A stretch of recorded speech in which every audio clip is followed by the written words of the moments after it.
can you see this person's perspective, but can you see beyond this barrier that is in front of you right now? And we do get to that place of gratitude and actually appreciation. Now, it takes us refusing to stay in a victim mindset in order to do that. Welcome in, everybody. I'm Devon O'Day. Excuse me. And I was going to my coughing fit. Bill joins us today, Bill Cinque, and Teri is occupied today. Now, I've talked to you for 20 minutes now, and I have not had to cough. I bring that out in people. What in the world? What in the world happened? Anyway. I have no idea what I'm just drinking. I mean, I'm going, when you're grabbing anything liquid, I'm glad it wasn't like Clorox or something, but excuse me. Today, we're going to talk about fear. And we are very open. We're very just out there. We start talking to each other and we bring up questions. So today, sitting in the Teri chair is Bill Cinque. He is a dear friend of mine. We've known each other since the dawn of time. Yeah. And fast friends from the first minute I met you in New York. And I met you as a musician. How did you go from musician, touring the world, and just in a nutshell, how did you end up going into being a certified hypnotherapist? It was a very easy transition, and it really didn't take much in the way of thought. It came to me, it kind of landed in my lap. I think I saw an advertisement for a school, and I called a couple of good friends of mine who are psychiatrists and psychologists and very successful at that. Mm-hmm. And I said to them, is hypnosis something that I should follow? And they both said, oh, you would be perfect for that. Now, I had asked them about psychology and psychiatry. They said, no, we don't think you'd be perfect for that. And I agree. But they said, no. This is something that you can do. And it's not 6 years of school. And just the idea of, to sound like an old hippie, which I say with pride, to kind of catch somebody's vibe and to really understand not only what they're saying, but why they're saying it, really was attractive to me. And the idea that you could untangle somebody's problems by speaking to their subconscious, it sounds very highfalutin and it sounds very mystical, but it's actually about the most natural thing in the world. And as Teri would say, it's a little woo-woo sounding, but there's a very practical application. We've got some folks who are joining us now. Let's see. Oh, Candy. Candy is with us. Candy, I'm so glad that you're feeling better. Oh, my Lord. She was ill, and I didn't even realize it until last night. And Candy from across the pond is with us. Hi, Candy. Good to have you here. Wherever you are, check in with us. Today, we're going to unpack something that now, Bill, I mentioned fear and I mentioned stage fright. I have a lot of people who are in the entertainment industry right now because we've had 2 years of lockdown or vulnerability. If you were a musician in this world, you literally could not make a living doing what you had always done for the first time ever. That is so sadly accurate that there was just no way to do it. And when you mentioned stage fright, that is, if I may say, that's a bit of my specialty. As I focus on, and what I do is, if you're okay jumping right in here with both feet, I try not to call it stage fright. I call it stage excitement, because I think when you start off with the word fright, you might be going down the wrong road, But the idea of stage excitement, it's based in fear. There's no two ways about that. And we just untangle it. And you kind of what we call reframing, which means you take the same circumstances and you just look at it a little differently. But yeah, I mean, it's, the words COVID and lockdown really didn't exist until March of 2020. So this Brave New World was all about isolation, and which is really tough for someone who spends their life in front of people and getting that feedback, instant gratification stuff. That's exactly what it is. If you're talking about people in entertainment, it's not that they are the only people that experienced it, was just through a magnifying glass.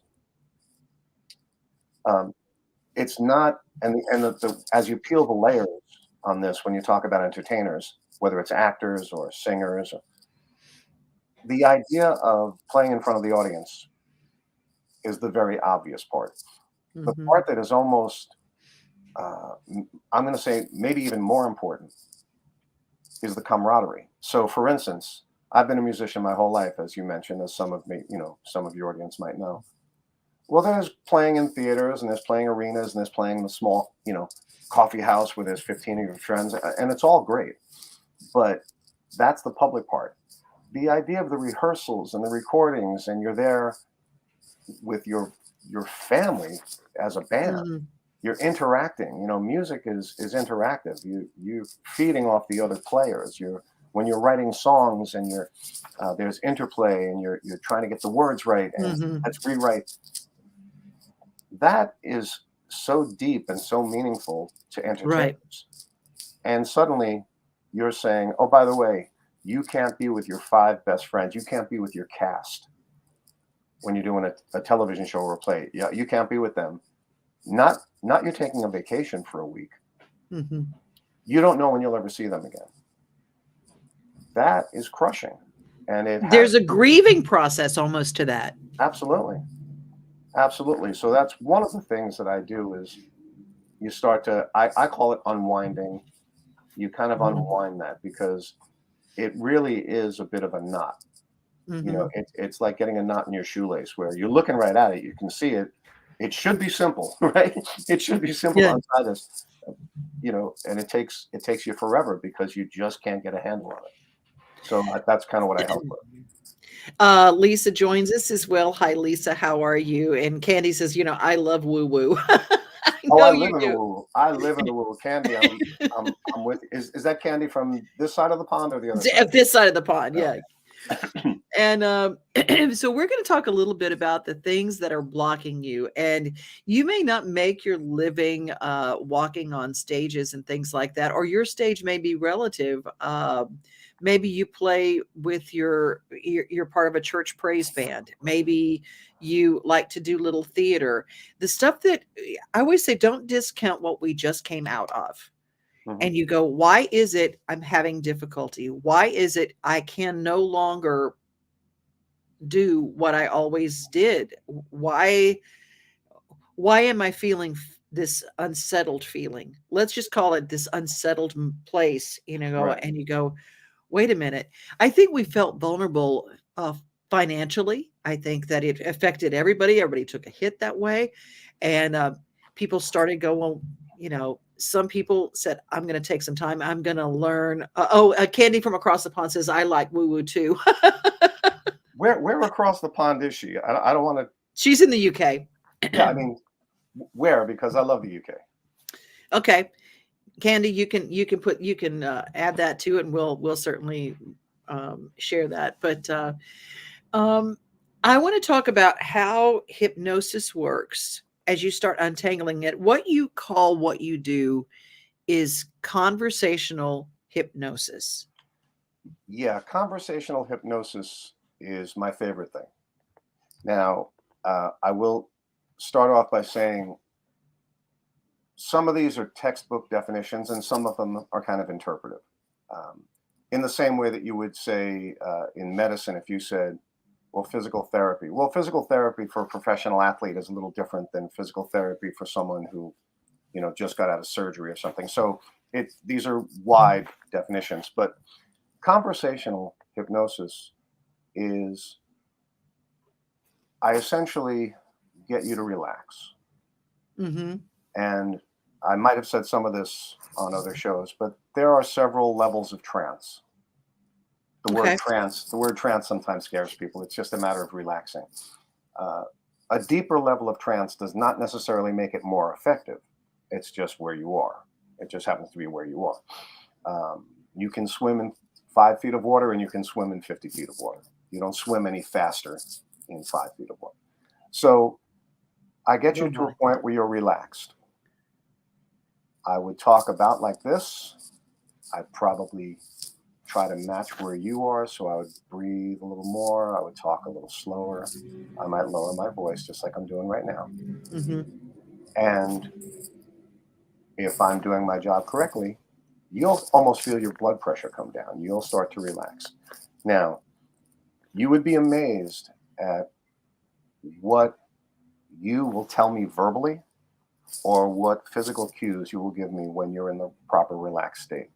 It's not about being a zombie and walking down the street with your eyes open and your hands out in front of you like we used to see in the movies in the 50s and the 60s. Conversational hypnosis is when we start talking about what it is that's bothering you. And we'll get to a spot where you'll say, I'm afraid of heights. And I'll ask why. And sometimes you'll say you don't know. So we talk a little deeper and we go a little further. We might find out that you had forgotten about this because it's a repressed memory, but when you were 10 years old, you got stuck on a fire escape or you got locked on the balcony. You've forgotten that as an event, but your body remembers it as a feeling, right?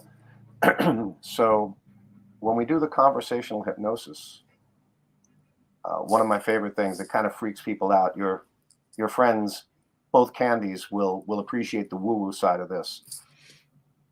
I'll be talking almost like this, maybe a little different with a little, with you being in a little different state of relaxation. And after about 20 minutes or so,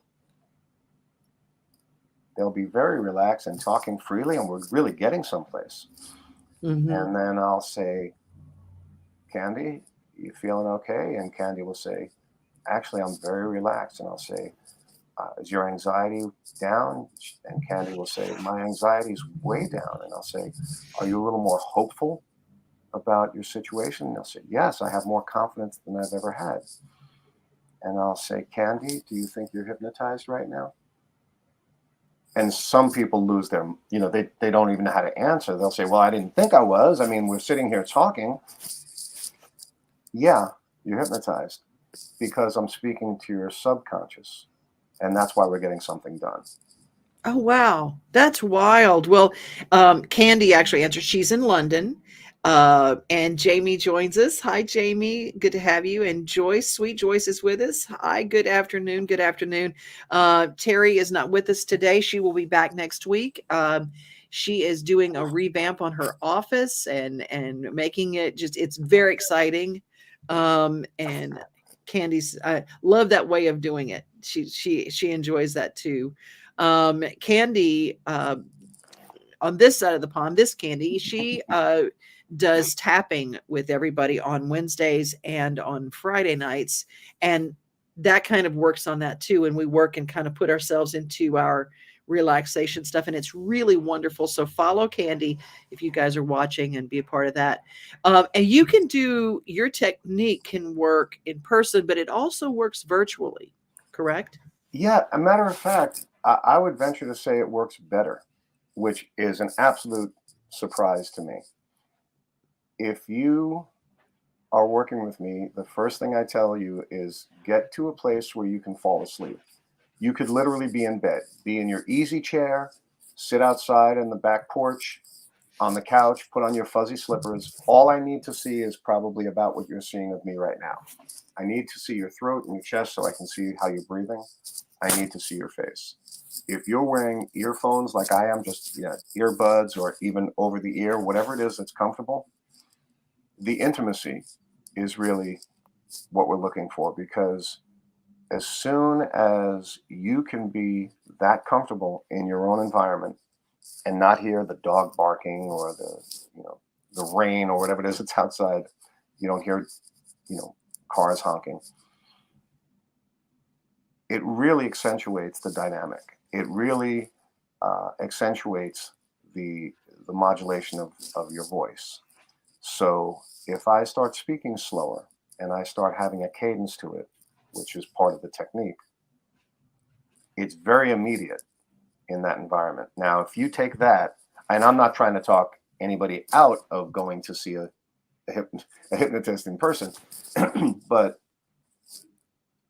for you to get dressed, get in the car, drive 20 minutes to an office, find a parking space, go upstairs to somebody's office, that's essentially causing a certain amount of stress. Oh, yeah. While you're going someplace to get rid of stress. Right. Then you leave there, and let's suppose the therapist that you're going to is really did a tremendous job.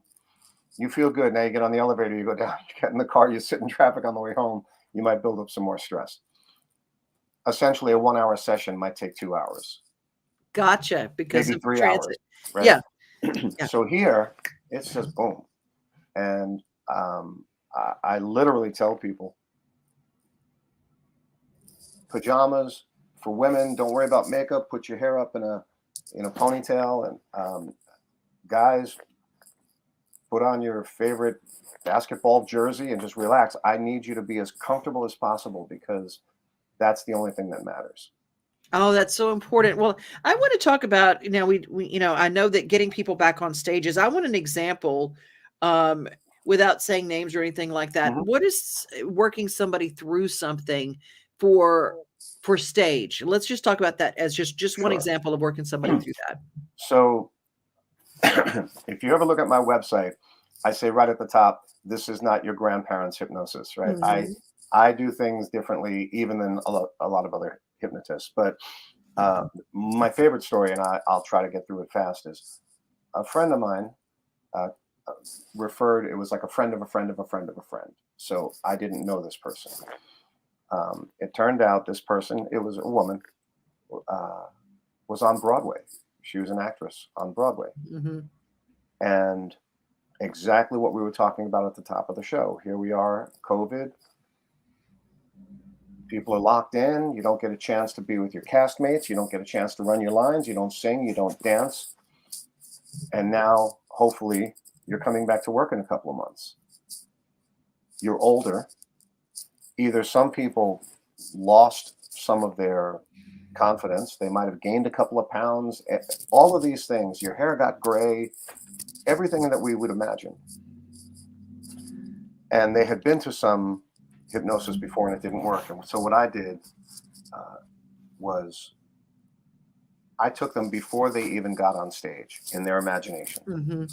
And I said, you're just getting out of the cab in New York City and you're walking in through the artist entrance behind the building. Everybody else walks through the front door with the marquee of the big theater, but maybe some of your folks don't know this, but the artists come in through the back door, essentially.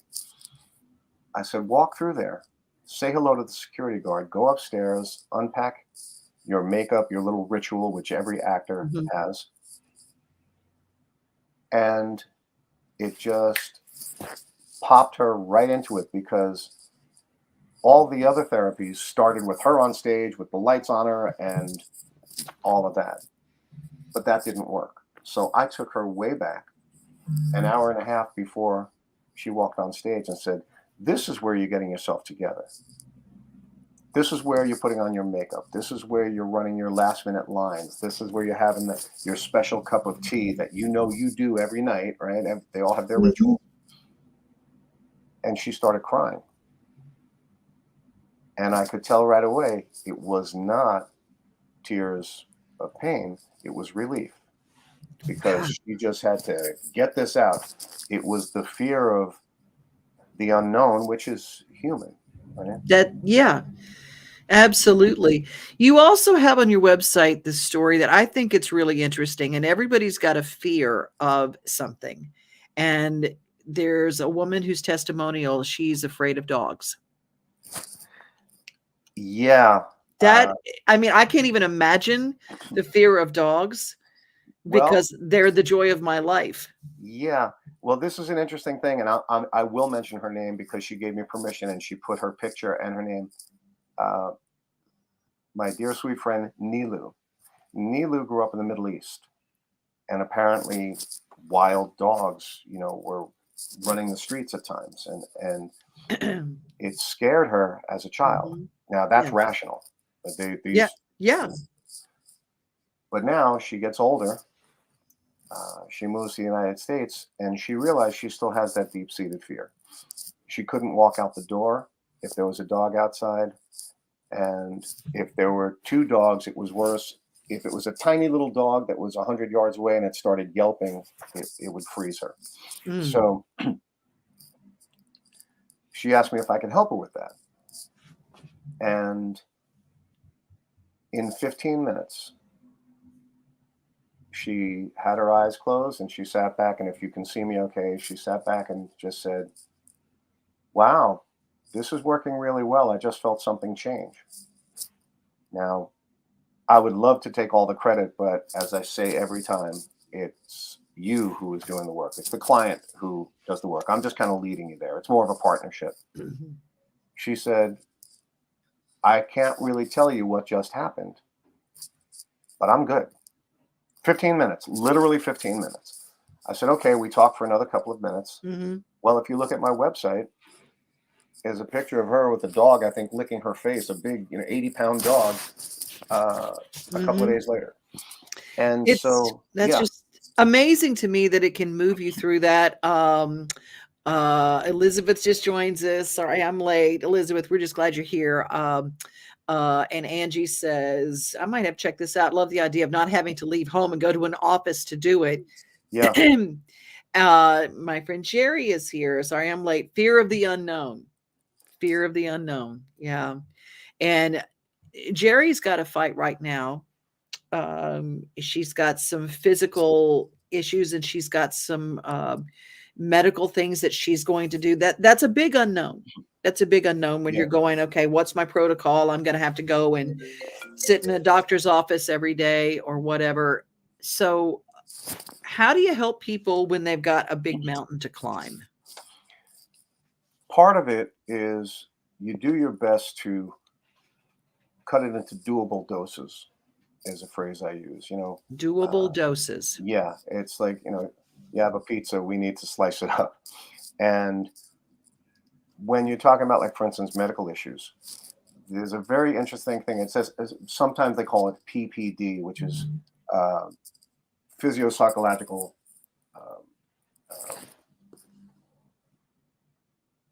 disability. And the idea is that sometimes your physical state affects your mental state, but very often your mental state can make you sick, can make you physically ill, right? So you're always balancing these two things. Right. And so in a case like Jerry, we don't have to discuss exactly what's going on with her, but what you do is this: you break it down as much as you can. And the way, for instance, if someone really needs surgery, we don't want to talk you out of surgery. We want to get you to understand that this is going to happen. So let's make it happen in the most positive light possible. Gotcha. An absolutely debilitating part of fear is something called anticipatory anxiety, meaning that you're afraid of the fear. It's like, when you're looking in the two mirrors and it's the person of the person of the person of the person, where, it goes on and on. I always say, if you're going to the dentist on Friday, some people can't sleep on Wednesday night because they're so scared of it. And I say, well, at that point, you know what you just did? You just put yourself in the dentist chair for 72 hours. You're only going to be there for an hour. Let's not make it worse, right? Oh, I gotcha. Yeah. So if someone like Jerry has to take medicine that makes her sick, right, which happens with a lot of people, you just go, okay, we know we're going to do it. Let's do some practical things. Maybe eat certain foods so you won't feel so sick. But let's look at the fact that you are going to do this and get it in your head that you're going to be successful, because I'm not a medical doctor. I'm not going to tell you what to take or what not to take. But sometimes you're looking at this overwhelming. Yeah. The big picture. That there's just too many components for you to accept and absorb and digest. So what we do is we break it down, and every physical pain is surrounded by anxiety. So we try to take away the anxiety. So essentially, it would be saying this: if your ankle's going to hurt anyway, on a scale from 1 to 10, let's say your ankle hurts at a 6. Well, that's pretty severe pain. Let's not make it an 8 by adding anxiety to it. Let's try to take away the anxiety. Maybe we can turn a 6 into a 4. We're not going to eliminate your pain. We're not going to mend the broken bone in your leg with this. We're just going to take away the anxiety and make a lot of things manageable. And when you take that and you expand it into the bigger picture, there's a lot of room to move when it comes to that stuff. You can do a lot of stuff. It really works. And Candy said, that's right. A lot of times the mental state will affect the physical state, especially when they know their issues they have and have to deal with. And Elizabeth, most of my fears are not of things like snakes or height, but rather of emotional responses in social situations, which brings up a topic, a phrase that you said to me, emotional immunity. Let's talk about what emotional immunity is now that Elizabeth's opened that door. Well, yeah, Elizabeth, thank you for chiming in here. Emotional immunity is a phrase that I guess I coined, and you're welcome to use it. I'm not putting a patent on it or a copyright on it. The reason it came up is so much of what I've been doing has revolved around lockdown and COVID. And what I realized is what we used to think was kind of a nuisance has turned into kind of an epidemic, not of the medical situation of COVID, but it's kept us so isolated and so fearful of everything. As it was, society doesn't allow us to speak to people anymore. We use texts for everything. We use shorthand. Emails aren't even as prevalent as they used to be because everybody's texting and emojis and, shorthand, these little phrases and abbreviations. And so we get further and further away from our own humanity. Now, I'm hesitant to turn this into a TED talk, but the fact is, I said nobody's open enough to be empathetic. Nobody's sympathetic. Nobody's tough enough to take a little bit of criticism. We have an immune system that, right. Okay, as kids, we all ate dirt. We all skinned our knees. We all got hit in the head with a baseball. Not everybody got 100 on their spelling bee. We learned to kind of roll with the punches and take it. And we lost in softball, and you find out what you're good at and what you're bad at. Mm-hmm. We've lost a lot of that. It's as if our immune system broke down, where we really can't take a punch anymore, of any kind. And I found that so much emotionally with the people I was dealing with. They've lost their communication skills. They've lost their sense of self. They've lost their center. Yeah. Because what they've been doing is sitting there watching reruns for 2 years. We all did, right? We watched the news. It scared us to death. We tried to watch something else. There was no new shows on television because they couldn't make new television shows. Wow. You couldn't walk out the door. You literally couldn't walk out the door. It was like the difference between winter, spring, summer, and fall. We looked out the window to watch it. We didn't feel it. We didn't experience it. So I came up with the emotional immunity, and I just said, we've got to get tougher. I don't mean tough in the John Wayne sense. Yeah. I just mean we have to realize that I think we spend so much time being so vulnerable and so isolated, that turns to desperation in a hurry. Whew, that's so loaded. That's so loaded. Yeah. Joyce adds, Sherman Potter once said on MASH, the body could do amazing things if the mind would let it. Yeah. Yeah, I love that, Joyce. Thank you for that. And Jerry says, thank you so much, Devon, for mentioning me. Well, we love you.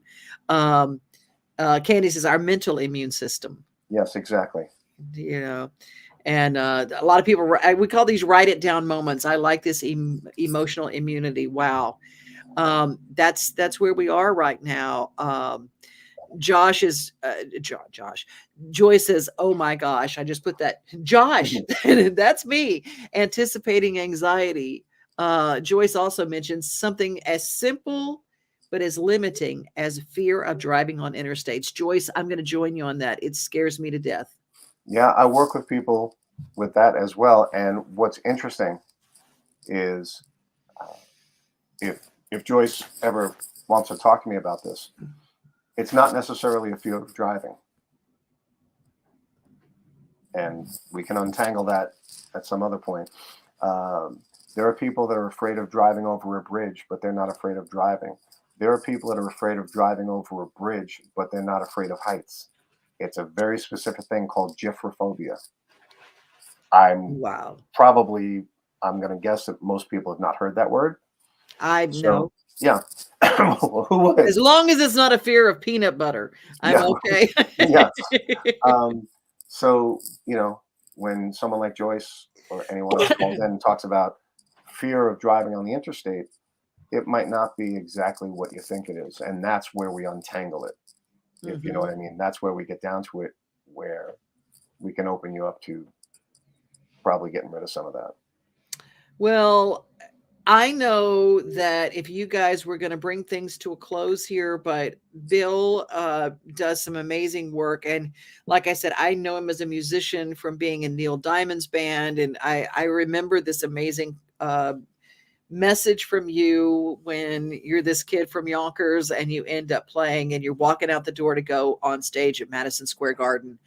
That was a big moment in your life. And you've taken those moments of like that and that understanding of it to not only work with people who are in entertainment, but people who just on the day-to-day have these things that limit us. And fear and anxiety are probably the same thing when you boil it all down to the same little essence. And it keeps us from living our lives to the fullest.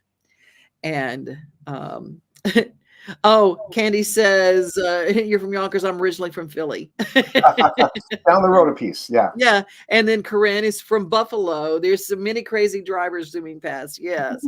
And why is a lot of people that get older start to fear driving on the interstate or driving far? Or for me, I don't see well, so I don't drive at night very often. There are all those fears that come up. For me, my interstate issues happened. I had a wreck at the beginning of COVID. Somebody hit me and I felt very vulnerable. And so it really has stayed with me. All of those things Bill can deal with and can help you with. I've put his information. If you want to get in touch with him, go to the website, just drop him a note there. Bill Cinque, hypnotist.com or bchypno.com for the people who might be spelling challenged later. Like me, which is why I have the shortcut. I love it. I love it. Well, you guys are fabulous. And I'm so glad that you all joined us. And Teri's going to be back with us next week. She's got another really bunch of very cool workshops that are coming up in the near future. I know she's got a vision board one. And so you guys can go to Transcending Turbulence.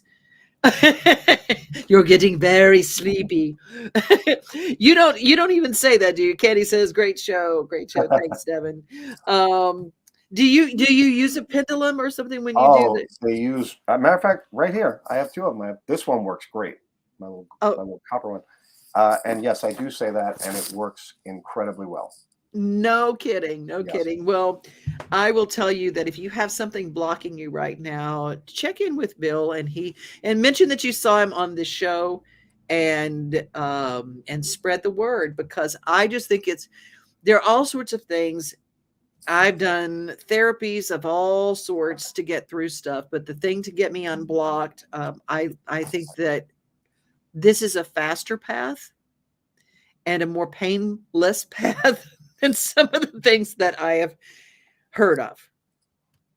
Yeah, there's really very little downside to hypnosis. It's not an injection. It's not a physical treatment. It's not chiropractic. It just, there's very little to lose. Yeah.